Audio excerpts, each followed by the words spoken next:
Yo, what's going on, guys? Welcome back to the 157 show. My name is Jonathan. Sitting over here is Austin. Obviously, I'm going to make it clear now. I'm an Alabama fan. You see the jersey and everything. Austin took his jacket off. Yeah, there we go. What are you showing over there? The Auburn sign. Oh. So this is going to be a Week 11 preview of what's to come for this upcoming weekend with Alabama versus New Mexico State and Auburn. Auburn's playing who? Mississippi State. Mississippi State. My mind was gone. Hey, folks.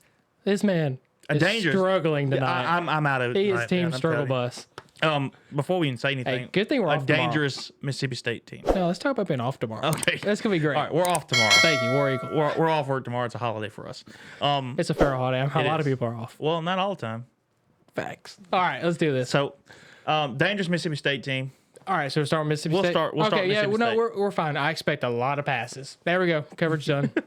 I feel like with Mike Leach, you don't know what you're getting. There's no telling. Now, you know one thing. They're going to throw the football. There's no doubt in my mind they're throwing it for 50, 55 times a game. But did you know that Mike Leach actually never says we're going to run the ball? This is back when he kind of like implemented and started the air raid offense. He doesn't have run plays. When you see a run play, and this is back in the day, but when you saw a run play with Mike Leach and his offense, it was the quarterback making that call. Really? At the line. This is something new to me. I didn't know this. Yeah. And I was reading up on the air raid offense because I don't know a whole lot about it. So I was kind of like just trying to learn about it. And that's one of the things I stumbled across is Mike Leach doesn't have design run plays. Like I said, this is back in the day, so it could be different now. Yeah, that's pretty wild to just, Yeah, he's like, we run zone. It's like outside zone, inside zone. He's like, just to run. It's too complicated. We run zone. That's it. That sounds like an answer he would say. I swear. See? Yeah. I swear that's his answer. I expect a lot of passes. That's the thing right there. I think the key for Auburn to win this game, and I do believe Auburn's going to win, spoiler alert. The key to them winning is having long, sustained drives that gives the defense a break, especially the backfield, the defenders. Yep. They need a break because they're going to be running routes. Yep. And to be quite frank, a lot of routes. Yes, deep a lot routes. of different style routes. You can, 1 minute you're running underneath, next minute you're running. And that's the key is you're going to have to 60 yards downfield. Keep everything underneath you. Yep. Watch the dig routes. Watch those little meshes and the slants. Yep. Keep it underneath you, and you can win this game. Yeah, easy. You have to make sure your defensive backs are well rested and get a lot of water because they're going to run. They are going to do a lot of running, and I think that's where the weakness is.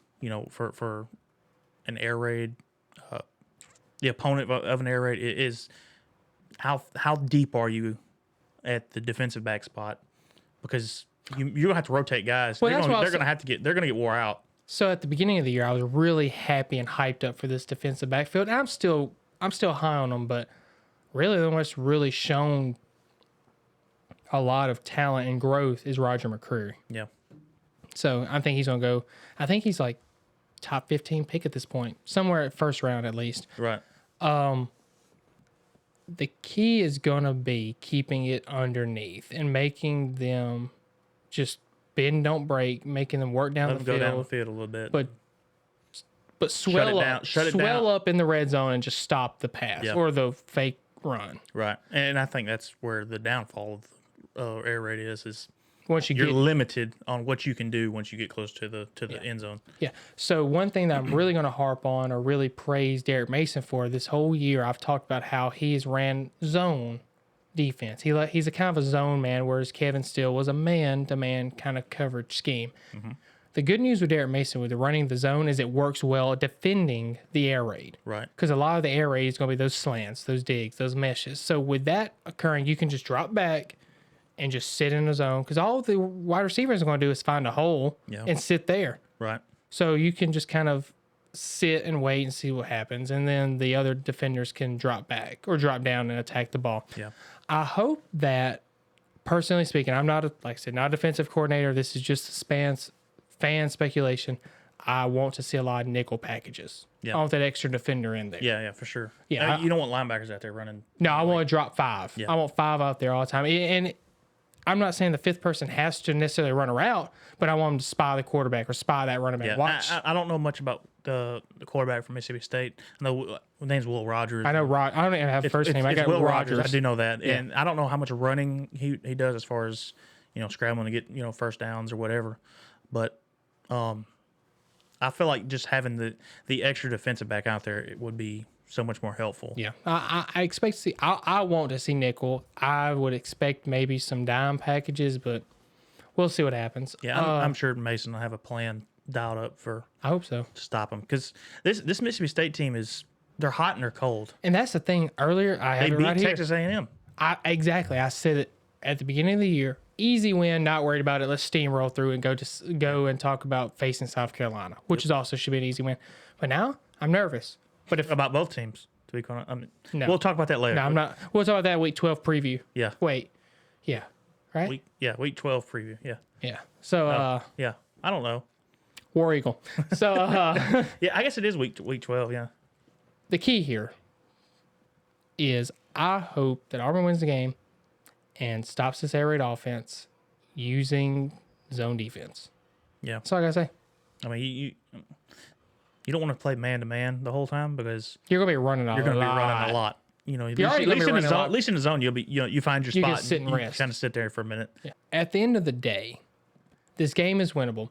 Auburn has to control the time of possession by establishing the run game, having these long sustained drives, and keeping the air raid offense off the field so the defensive backs can rest. And this, I'm gonna go ahead and tell you, this is probably gonna be a longer game with playing an air raid. A team that passes a lot kills the clock a lot. Clock doesn't move. I mean, it moves for a couple seconds and then you're back at it again. Yeah. So So- you can probably expect a longer game. I'm taking Auburn to You win. got plans, you might want to hold off on those.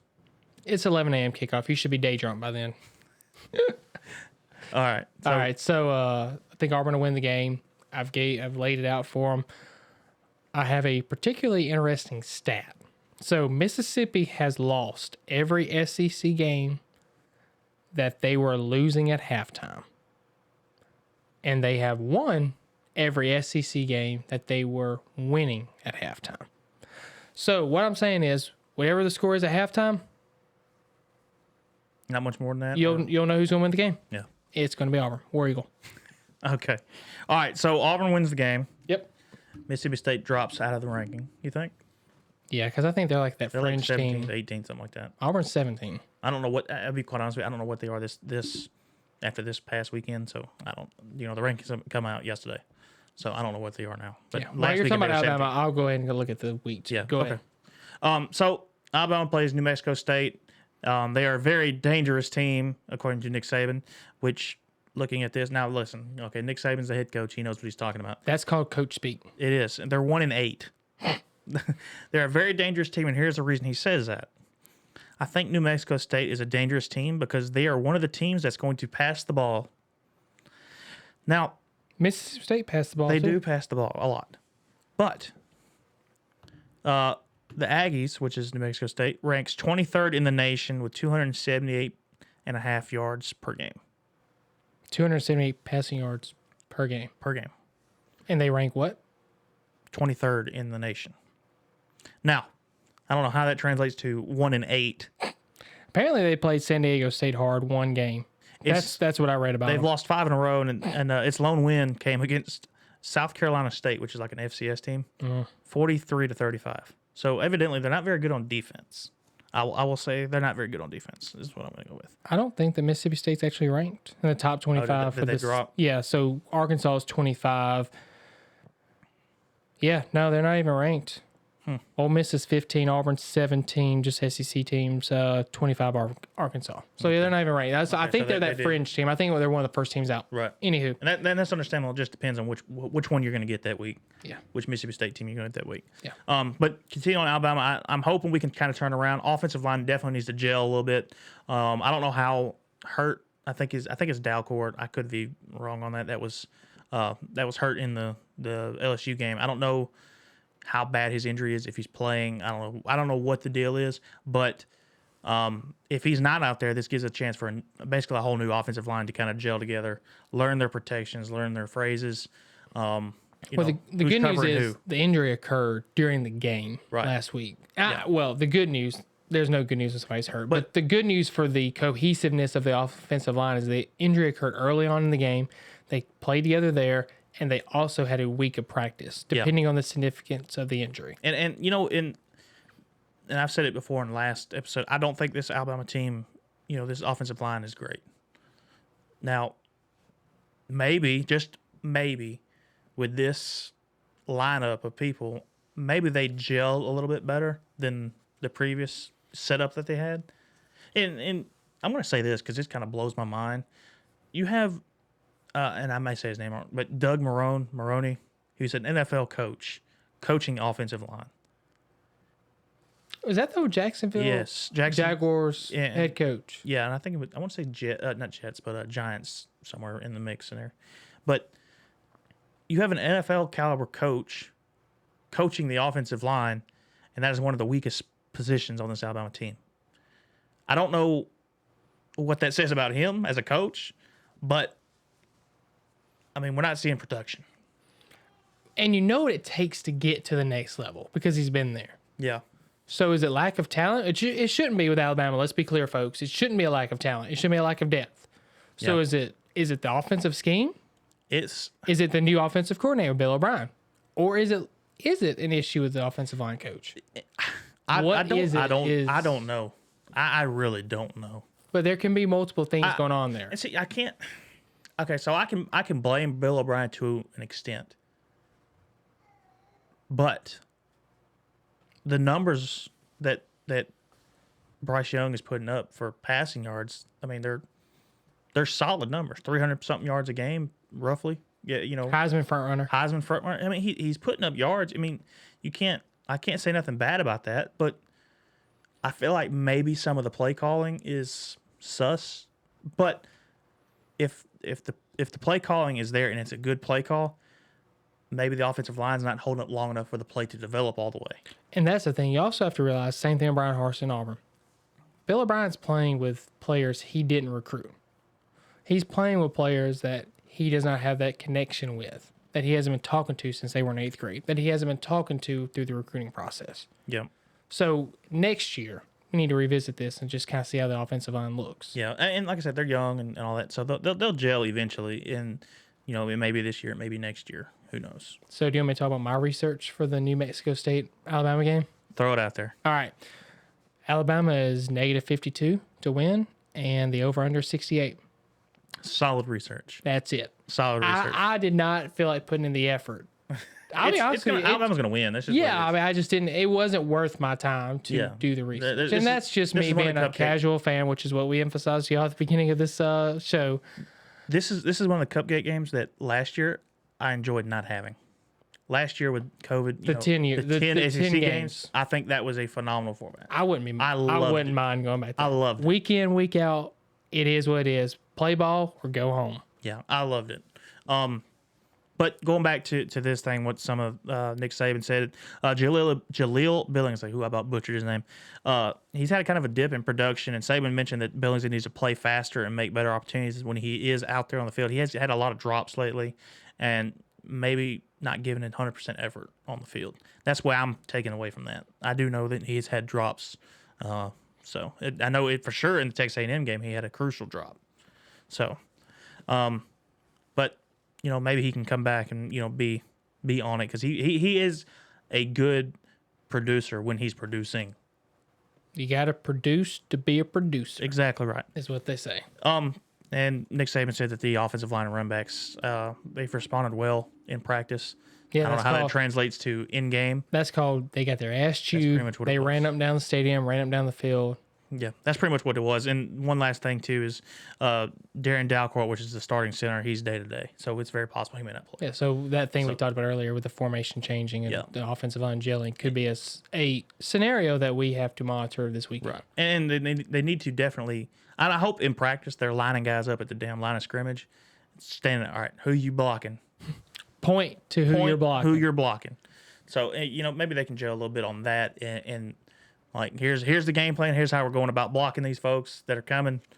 Make the best of it, So Open some daggum running lanes for Brian Robinson. Yeah, Good Lord. I think maybe he'll get back on track too. Even I if think you're it's, on some garbage time work. Yeah. Not for him necessarily, but for the run game, I think you're on some garbage time work here. and I'm not even gonna throw a prediction out there because every time I throw a prediction, I'm nowhere even close to the ballpark. I should have taken LSU Nowhere plus close to 28 the and a half ballpark. last week. I mean, apparently I was right dead on the money with that one. That's a good thing I don't ever take bets on anything that I say. So, Yeah. So but that's other why than we're that, casual fans and not casual analytics. fans. That's why we're putting on a casual show. Yeah, War Eagle. So thank y'all for tuning in, man. I think that's all I got to say about that. No, Anything I'm in good. particular? I told y'all my research. It was one line. Great potential. Thank y'all for tuning in, man. Make sure you hit the subscribe button, like button, drop comment. Tell your friends to come and check us out. Drop Share it with your coworkers. Watch all the videos that we had. There's a bunch of videos on the channel throughout this season. Yeah, we've been putting them out preseason. for y'all. Yeah, we're trying to stay consistent, stay on them. We got a couple things here and there we want to record, just kind of off the wall stuff. So Like those black things over there. I'm not sure what they're called. off but the wall. Yeah, the sound absorbers. Whatever they're called. They keep soundproofer falling. things. Whatever. But other than that, thank y'all for watching the video. See you guys next time. Roll Tide. War Eagle.